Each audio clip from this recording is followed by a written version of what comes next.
தவறு செய்தால் அதை தெரிந்து செய்தால் அவன் தேவன் என்றாலும் விடமாட்டேன். ஒரு தவறு செய்தால் அதை தெரிந்து செய்தால் அவன் தேவன் என்றாலும் விடமாட்டேன்.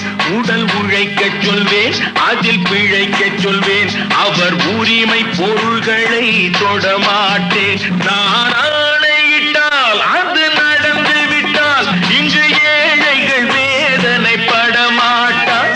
உயிர் உள்ளவரை ஒரு துன்பமில்லை, அவர் கண்ணீர் கடலிலே விழமாட்டார்.